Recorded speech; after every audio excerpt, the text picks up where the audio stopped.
Hi friends, आज का इस video में क्लास 12 के अकाउंट के एउटा चैप्टर रहेको छ फाइनल अकाउंट। त्यसको वर्ल्ड इज गोल्ड को पेज नंबर 168 को क्वेश्चन नंबर 16 रहेको छ। त्यसको सल्युसन गर्न गइरहेको छु। ध्यान दिएर भिडियो राम्रोसँग हेर्नु होला। ल क्वेश्चन सल्युसन गर्नुभन्दा पहिला क्वेश्चनको रिक्वायर्डमा हेर्नु होला के भनेको छ। क्वेश्चनको रिक्वायर्डमा ट्रेडिङ अकाउन्ट र प्रॉफिट एन्ड लस अकाउन्ट भनेको छ बनाउनको लागि। अब सबैभन्दा पहिला यहाँ ट्रेडिङ अकाउन्ट को फर्मेट बनाउनु होला। पार्टिकुलर अमाउन्ट गरेर फर्मेट बनाउनु होला र यहाँ डीआर र सीआर लेख्न नभुल्नु होला। त्यसपछि प्रॉफिट एन्ड लस अकाउन्ट को पनि फर्मेट बनाउनु होला। पार्टिकुलर अमाउन्ट गरेर फर्मेट बनाउनु होला। अब ट्रेडिङ अकाउन्टमा कस्तो आइटम जान्छ र प्रॉफिट एन्ड लस अकाउन्टमा कस्तो आइटम जान्छ त्यो तपाईहरुले कन्सेप्टली थाहा हुनु पर्यो। जस्तै जति पनि फ्याक्ट्रीको एक्सपेन्सेस हुन्छ र सामान किन्दाखेरि जति पनि लागेको खर्च हुन्छ सबै ट्रेडिङ अकाउन्टको डीआर साइडमा जान्छ र सेल्स र क्लोजिङ स्टक जुन क्लोजिङ स्टक एडिसनल इन्फर्मेसनमा दिएको हुन्छ त्यो क्लोजिङ स्टक र सेल्स जुन ट्रायल ब्यालेन्समा दिएको हुन्छ त्यो ट्रेडिङ अकाउन्टको सीआर साइडमा जान्छ। यति कन्सेप्टली बुझ्नु होला। त्यसपछि प्रॉफिट एन्ड लस अकाउन्टको कुरा गरौँ। अफिसको जति पनि एक्सपेन्सेस हुन्छ र सामान बेच्दाखेरि जति पनि लागेको खर्च हुन्छ सबै प्रॉफिट एन्ड लस अकाउन्टको डीआर साइडमा जान्छ र जति पनि इन्कम हुन्छ सबै प्रॉफिट एन्ड लस अकाउन्टको सीआर साइडमा जान्छ। यति कन्सेप्टली बुझ्नु होला। त्यसपछि यहाँ क्वेशन हेर्नु होला। अब यो माथि दिएको जुन आइटमहरु छ त्यो एक ठाउँमा एन्ट्री हुन्छ र तल जुन आइटमहरु दिएको हुन्छ त्यो दुई ठाउँमा एन्ट्री गर्नुपर्छ। त्यो तपाईहरुले थाहा नै होला। जस्तै क्लोजिङ स्टक अब एडिसनल इन्फर्मेसनमा दिएको छ भने यो ट्रेडिङ अकाउन्टको सीआर साइडमा जान्छ र अर्को चोटी बैलेन्स शीटको करेन्ट एसेट्समा जान्छ। र त्यसपछि प्रिपेड इन्स्योरेन्स वाज एक्सपायर्ड दिएको छ। प्रिपेड इन्स्योरेन्स वाज एक्सपायर्ड भनेको छ। सो यो प्रिपेड इन्स्योरेन्स वाज एक्सपायर्डलाई बैलेन्स शीटमा गएर प्रिपेड इन्स्योरेन्सबाट लेस गर्नुपर्छ र एकचोटी यो प्रॉफिट एन्ड लस अकाउन्टको डीआर साइडमा जान्छ। ल यति क्लियर बुझ्नु होला। त्यसपछि अब सबैभन्दा पहिला क्वेशनमा ओपनिङ स्टक हेर्नु होला कहाँ दिएको छ। ओपनिङ स्टक यहाँ दिएको छ ओपनिङ स्टक। सो यो ओपनिङ स्टकलाई यहाँ ट्रेडिङ अकाउन्टको डीआर साइडमा राख्नु होला। सबैभन्दा पहिला टु ओपनिङ स्टक गरेर लेख्नु होला। टु ओपनिङ स्टक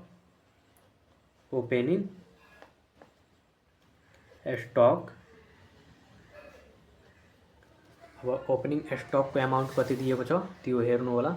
ओपनिङ स्टकको अमाउन्ट दिएको छ 40,000। सो 40,000 राख्नु होला यहाँ 40,000।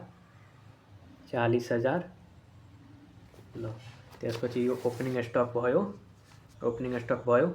यसमा टिक लगाउँदा हुन्छ।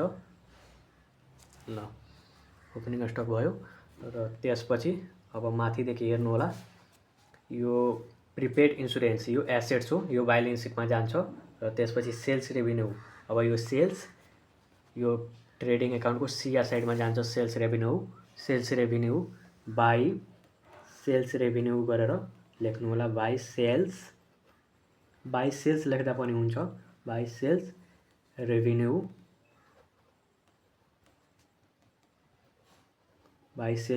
अमाउन्ट कति दिएको छ। सेल्स रेभिन्यूको अमाउन्ट 3,22,000 दिएको छ। सो 3,22,000 यहाँ राख्नु होला। 3,22,000। त्यसपछि के दिएको छ सेल्स रेभिन्यू भयो। अब पर्चेज यो ट्रेडिङ अकाउन्टको डीआर साइडमा जान्छ किनभने पर्चेज सम्बन्धी खर्च सबै ट्रेडिङ अकाउन्टको डीआर साइडमा जान्छ। सो यहाँ लेख्नु होला टु पर्चेज। अब पर्चेजको अमाउन्ट कति दिएको छ त्यो हेर्नु होला। पर्चेजको अमाउन्ट कति दिएको छ 1,10,000 दिएको छ। सो 1,10,000 यहाँ राख्नु होला। 1,10,000। ल त्यसपछि पर्चेज भयो हाम्रो।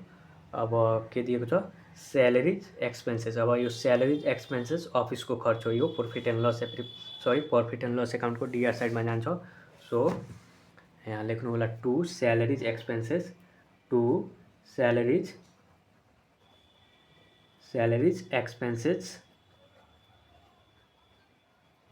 अब यो सैलरीज एक्सपेन्सेस अमाउन्ट कति दिएको छ 20,000 दिएको छ।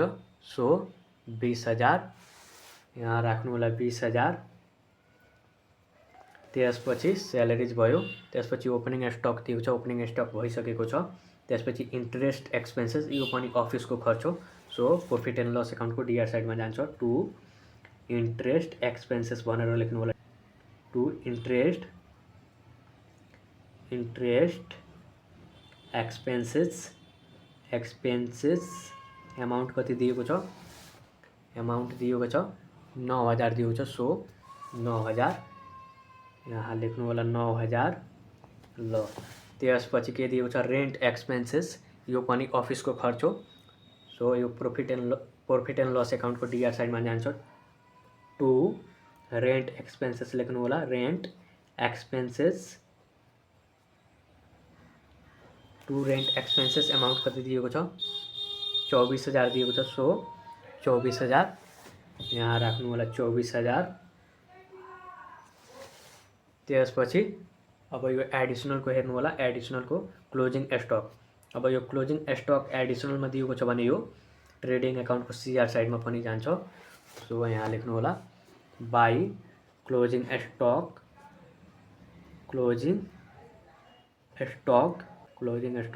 एमाउन्ट कति दिएको छ? क्लोजिङ स्टक एमाउन्ट 75,000 दिएको छ। यहाँ हेर्न सक्नुहुन्छ 75,000 दिएको छ। सो 75,000 यहाँ राख्नु होला 75,000। त्यसपछि प्रिपेड इन्सुरेन्स वाज एक्सपायर्ड दिएको छ। यो प्रिपेड इन्सुरेन्स वाज एक्सपायर्ड यो प्रॉफिट एन्ड लस एकाउन्टको डिआर साइडमा राख्नु होला। To prepaid insurance. अब यो prepaid insurance was expired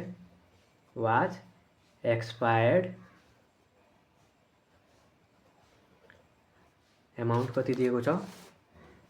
amount 5,000 दिएको छ। सो 5,000 राख्नु होला यहाँ 5,000 राख्नु होला। ल त्यसपछि अब भयो। अब यो ट्रेडिङ एकाउन्टको सिआर साइडको इक्वल गर्नु होला। टोटल गर्नु होला 3,22,000 प्लस 75,000 गर्नु होला। 3,22,000 प्लस 75,000 यो 3,97,000 आइरहेको छ। 3,97,000। अब यो डिआर साइडको जोड्नु होला 40,000 प्लस 1,10,000 यो 1,50,000 आइरहेको छ। यो 1,50,000 आइरहेको छ। अनि यो बढी आइरहेको छ, यो कम आइरहेको छ। बढीबाट कम घटाउनु होला। 3,97,000बाट 1,50,000 घटाउनु होला। 3,97,000 माइनस 1,50,000। सो यो 2,47,000 आइरहेको छ। सो यहाँ लेख्नु होला टु ग्रस प्रॉफिट 2,47,000 यहाँ राख्नु होला। 2,47,000 राख्नु होला।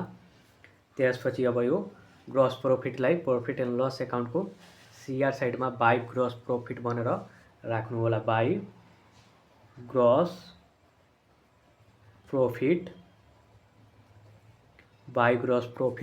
एमाउन्ट कति दिएको छ? 2,47,000। 2,47,000 राख्नु होला। अनि यो सबै जोडेर यो 3,97,000 पुग्छ। पहिला यो राख्नु होला 3,97,000। अनि यहाँ टोटल गर्नु होला। टोटल यहाँ पनि टोटल लेख्नु होला र 3,97,000 यो पनि पुग्छ पुरै जोडेर। ल भयो। अब यो सिआर साइडको 2,47,000 छ। प्रॉफिट एन्ड लस एकाउन्टको सिआर साइडको 2,47,000 छ। अब यसको डिआर साइडको जोड्नु होला। डिआर साइडको 20,000 प्लस 9,000 प्लस 24,000 प्लस 5,000 यो 58,000 आइरहेको छ। 58,000 डिआर साइडको र सिआर साइडको 2,47,000 छ। सो सिआर साइडको बढी छ, डिआर साइडको कम छ। बढीबाट कम घटाउनु होला। 2,47,000बाट माइनस गर्नु होला 58,000 यो 1,89,000 आइरहेको छ। 1,89,000। सो यहाँ टु नेट प्रॉफिट गरेर लेख्नु होला। टु नेट प्रॉफिट 1,89,000 लेख्नु होला। 1,89,000 ल। अब यसलाई टोटल गर्नु होला। टोटल गरेर 2,47,000 हुन्छ। 2,47,000 यो पनि 2,47,000 नै छ। 2,47,000 ल। यहाँ टोटल लेख्नु होला। टोटल यहाँ पनि टोटल लेख्नु होला। ल हाम्रो क्वेसन सल्युसन भयो। धन्यवाद।